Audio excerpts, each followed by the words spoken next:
गीता के अनुसार बुरे वक्त में हर इंसान को करने चाहिए ये दो काम।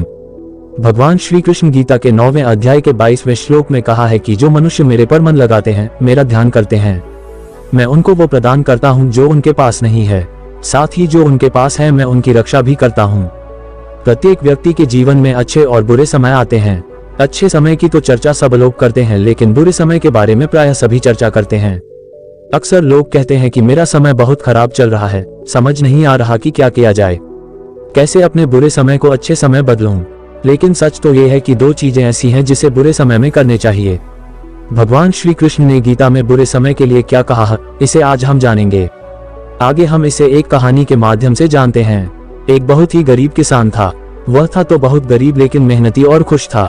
वह रोज सुबह उठकर मंदिर में जाकर केवल 10 मिनट भगवान के आगे हाथ जोड़कर प्रार्थना करता था।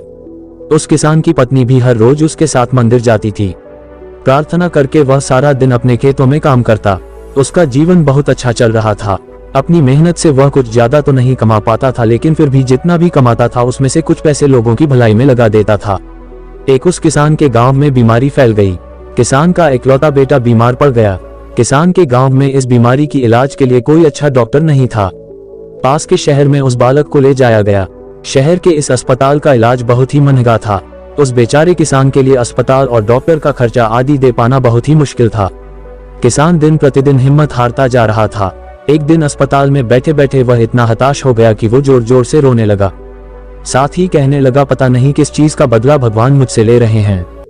कभी वह खुद को कोसता तो कभी भगवान को, लेकिन किसान की पत्नी को भगवान पर अटूट विश्वास था। लेकिन किसान को आशा की कोई किरण नजर नहीं आ रही थी। अस्पताल के कुछ दूरी पर ही मंदिर था। किसान की पत्नी हर रोज उस मंदिर में प्रार्थना करने जाती थी, लेकिन किसान का मन प्रार्थना करने का नहीं करता था। डॉक्टर ने उस किसान से कहा, बच्चे के इलाज के लिए 10,000 रुपए की आवश्यकता है, पर किसान के लिए इतनी बड़ी रकम इकट्ठा कर पाना मुश्किल था। किसान की पत्नी अब भी मंदिर जाती थी। वह भगवान के आगे हाथ जोड़कर प्रार्थना करती कि उसका पुत्र ठीक हो जाए। एक दिन मंदिर में एक सेठ आया। उसने किसान की पत्नी को कहा कि उसने किसान की बात उस दिन अस्पताल में सुनी थी। सेठ को बातों ही बातों में पता चला कि किसान को 10,000 रुपए की जरूरत है।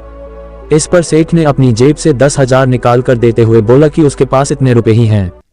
साथ ही सेठ ने कागज पर अपना पता लिखते हुए कहा, अगर उनको और पैसों की आवश्यकता हो तो वे बेहिचक मांग लें। महिला ने उत्तर दिया, इस कागज की कोई आवश्यकता नहीं है। वो जानती है कि ये पैसे उसको किसने भेजवाए हैं। जिसने उसे ये पैसे दिए हैं वह परमात्मा उसका हमेशा ख्याल रखेंगे। इस कहते हैं अटूट विश्वास। ये सबसे जरूरी चीज है जिसे हम अक्सर खो देते हैं। भगवान श्री कृष्ण गीता के 9वें अध्याय के 22वें श्लोक में कहा है कि जो मनुष्य मेरे पर मन लगाते हैं, मेरा ध्यान करते हैं, मैं उनको वो प्रदान करता हूँ जो उनके पास नहीं है। साथ ही जो उनके पास है मैं उनकी रक्षा भी करता हूँ। इसलिए यह बहुत जरूरी है कि हम अपने बुरे वक्त में परमात्मा पर भरोसा रखें। इसके अलावा गीता के दूसरे अध्याय के 14वें श्लोक में कहा है कि सुख और दुख का भाव इंद्रियों से निकलता है। ये मौसम के समान है, यानी ये सुख और दुख दोनों ही हमेशा नहीं रहेंगे। इसलिए हमें सुख और दुख का समान भाव से सामना करना चाहिए।